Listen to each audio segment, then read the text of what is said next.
بسم اللہ الرحمن الرحیم۔ السلام علیکم ورحمۃ اللہ وبرکاتہ۔ کربلا سیریز میں آج ہم جس ٹاپک کو لے کر آئے ہیں اور جس شخصیت کا آج ہم ذکر کریں گے وہ ہے شمر۔ شمر کون تھا؟ شمر وہی ظالم، ملعون اور خبیث الدہر انسان تھا کہ جس نے حضرت امام حسین رضی اللہ تعالیٰ عنہ کی گردن ذبح کی تھی۔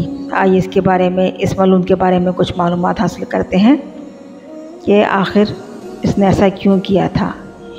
شمر، جس کو دل جوشن بھی پکارتے ہیں، اور وہ اس لیے پکارتے ہیں کہ وہ عربوں میں پہلا شخص تھا کہ جس نے زرہ پہنی تھی، جو کہ اس کو ایک ایران کے بادشاہ نے دی تھی۔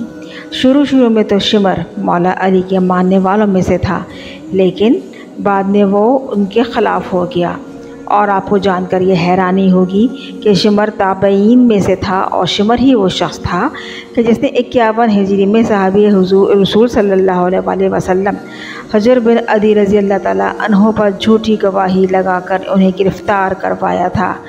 اور جب حضرت امام حسین رضی اللہ تعالیٰ عنہ نے اپنے چچا زاد بھائی حضرت مسلم بن عقیل کو اپنا سفیر مقرر کر کے کوفہ بھیجا، جب حضرت مسلم بن عقیل کوفہ آ گئے تو اس وقت کے گورنر عبید اللہ ابن زیاد نے اس وقت کے شمر کو، جو اس وقت سپاہی تھا، اس کو کمانڈر مقرر کیا، اور شمر کے کاندھوں پر یہ ذمہ داری ڈالی کہ حضرت مسلم بن عقیل کہ جتنے بھی حامی اور ان کے ساتھی ہیں ان کو منتشر کر دے۔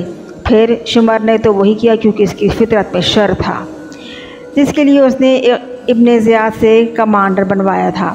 اس نے مسلمانوں کو خوف زدہ کیا، ہراساں کیا اور انہیں قید میں ڈالا۔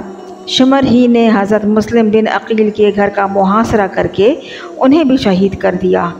پھر جب 61 ہجری کو نواسہ رسول کربلا میں پہنچے تو اس وقت کوفی فوج کا جو سپہ سالار تھا وہ عمر بن سعد تھا، جو کہ حضرت امام حسین سے جنگ کرنا نہیں چاہتا تھا اور کسی پرامن حل کی تلاش میں موجود تھا۔ لیکن دوسری طرف ابن زیاد کے اکسانے پر شمر کو اس نے راضی کر لیا کہ امام حسین کو ہم شہید کریں گے۔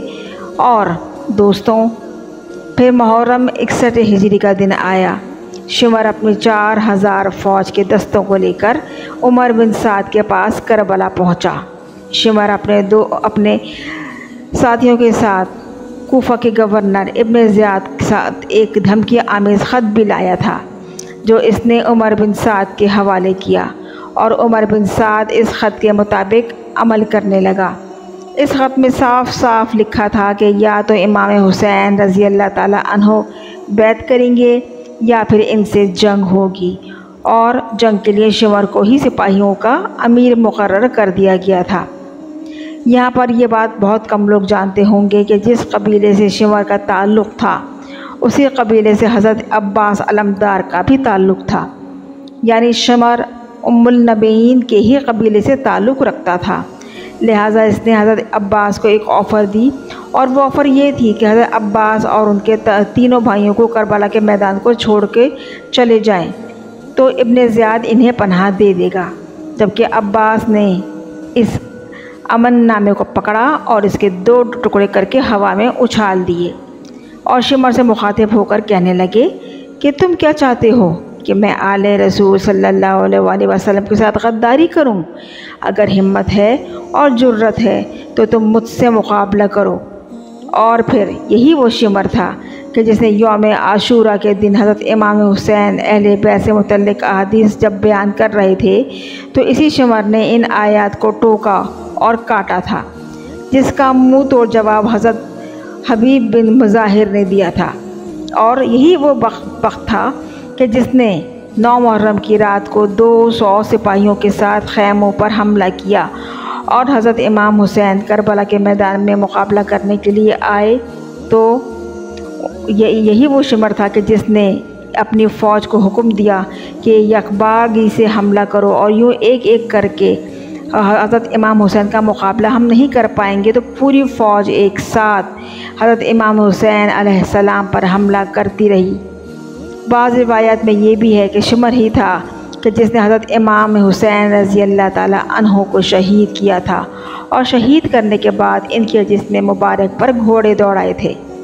ان کے لاشوں کو پامال کیا تھا، اور جب سب شہید ہو چکے تو تمام شہادتوں کے بعد 11 محرم کو عمر بن سعد اور شمر 72 کربلائے شہداء کے سر لے کر کوفہ پہنچا، اور ابن زیاد کے دربار سے، جہاں سے ابن زیاد نے اس قافلے کو شمر کے ساتھ اس کے ساتھیوں کے ہمراہ دربار یزیدی کے لیے شام کو روانہ کیا۔ اسیران کربلا کا قافلہ یزید کے دربار میں پہنچتا ہے، اور یزید اسیران کربلا کو دوبارہ مدینے بھیج دیتا ہے۔ مدینہ واپس جانے پر شمر ملعون کی تمام ذمہ داریاں ختم ہو جاتی ہیں، اور وہ کوفہ واپس آ جاتا ہے۔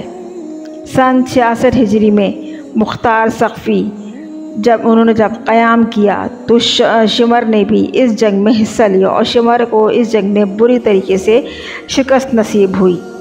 یہ وہی مختار ثقفی تھے کہ جنہوں نے مصمم ارادہ کر لیا تھا کہ کربلا میں موجود تمام یزیدی کمانڈرز کو وہ موت کے گھاٹ اتاریں گے کہ جنہوں نے اہل بیت اور ان کے گھر کا حشر نشر کر دیا، اور وہ ان سب کا بدلہ لیں گے۔ جنگ میں شکست کے بعد کوفہ سے شمر فرار ہو گیا تو مختار ثقفی نے اپنا ایک دستہ ترتیب دیا جو شمر کے پیچھے بھاگا، لیکن اس ملعون نے اپنے ان تمام دستوں کو شہید کر دیا۔ اور جب یہ خبر مختار ثقفی کے پاس پہنچی کہ ان کے دستے کو شمر نے شہید کر دیا ہے، تو مختار ثقفی نے خود سے عہد کیا کہ وہ خود اس کی تلاش میں نکلیں گے اور اسے ڈھونڈیں گے، اسے گھیر کے ماریں گے اور اسے قتل کریں گے، اور اسے نشان عبرت بنا دیں گے، اور وہ اہل بیت کا پورا بدلہ لیں گے۔ اور ہوا بھی یوں، ایسا ہی۔ مختار ثقفی اس کی تلاش میں نکلے، شمر کے گھر میں اس کا محاصرہ کیا اور شمر کو قتل کر دیا، اور قتل کرنے کے بعد مختار ثقفی نے شمر کا گلا کاٹ دیا اور اس کا سر نیزے پر بلند کیا اور اس کا منہ کالا کیا، اور پورے کوفے میں اس کا سر گھمایا، اور اس کا دھڑ پہلے کھولتے ہوئے تیل میں ڈالا گیا اور پھر کوفہ کے بازار میں جنگلی کتوں کے آگے ڈال دیا گیا۔ پھر شمر کا سر حضرت محمد حنفیٰ کے پاس مدینہ بھجوا دیا گیا۔ اور یہ شمر ہی نہیں، ایسے اس جنگ میں جتنے کمانڈر تھے سبھی کو مختار ثقفی نے اسی بے دریغ طریقے سے اور اسی صفاقے سے قتل کر کے ان کو نشان عبرت بنا دیا اور صفائے ہستی سے مٹا دیا۔ لعنت ہو شمر پر، لعنت ہو ابن زیاد پر، اور لعنت ہو یزید پر، اور لعنت ہو ہر اس انسان پر کہ جس نے میدان کربلا میں آل محمد صلی اللہ علیہ وآلہ وسلم پر بہت ظلم و ستم کے ساتھ حملے کیے۔